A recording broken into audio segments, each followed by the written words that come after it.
On the evening of April 4th, 1968, I finished my farm chores early so that I could watch the evening news. Even though I was only 13 years old, I was a well-read farm boy and fully aware that our country was going through a very difficult time. When I turned on the news, I learned it had been a very difficult day. Dr. Martin Luther King had been assassinated. Within hours, civil unrest had spread to every major city in the country. Burning, looting, rioting, violence everywhere. Protesters assaulting police, police beating protesters. Senator Robert Kennedy happened to be in the city of Indianapolis that evening. He was asked by the mayor to remain in his hotel room, telling Kennedy that the police could not guarantee his safety.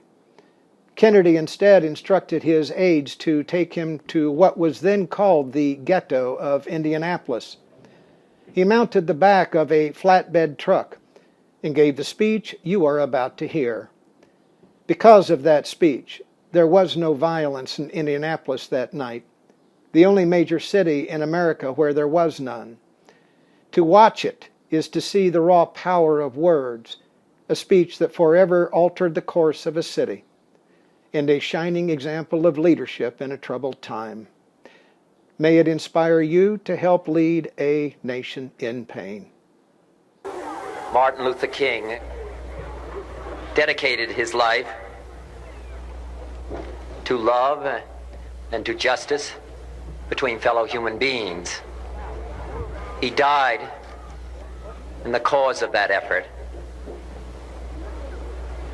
In this difficult day, in this difficult time for the United States, it's perhaps well to ask what kind of a nation we are and what direction we want to move in. For those of you who are black, considering the evidence evidently is that there were white people who were responsible, you can be filled with bitterness and with hatred and a desire for revenge. We can move in that direction as a country, in greater polarization, black people amongst blacks and white amongst whites, filled with hatred toward one another. Or we can make an effort, as Martin Luther King did, to understand and to comprehend and replace that violence, that stain of bloodshed that has spread across our land, with an effort to understand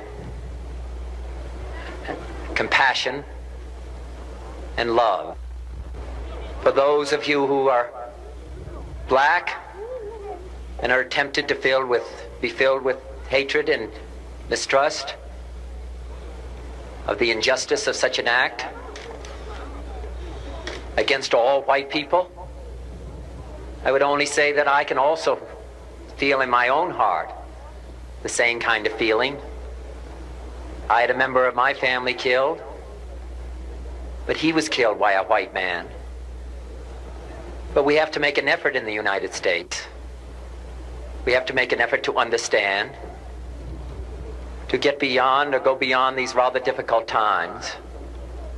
My favorite poem, my favorite poet was Aeschylus. And he once wrote,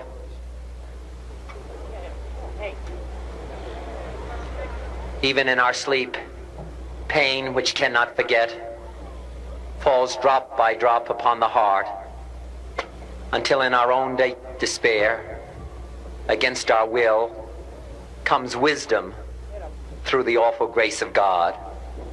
What we need in the United States is not division. What we need in the United States is not hatred.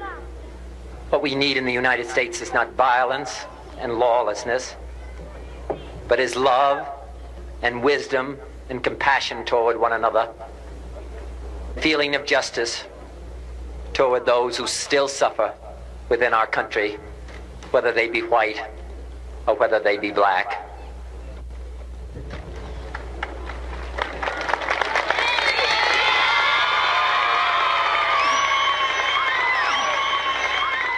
We can do well in this country.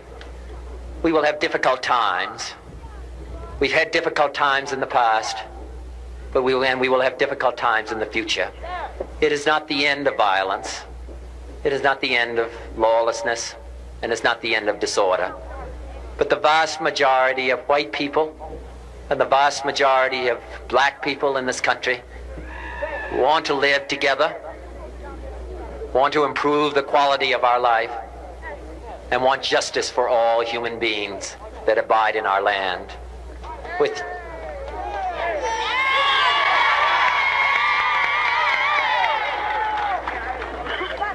And what dedicate ourselves to what the Greeks wrote so many years ago, to tame the savageness of man and make gentle the life of this world.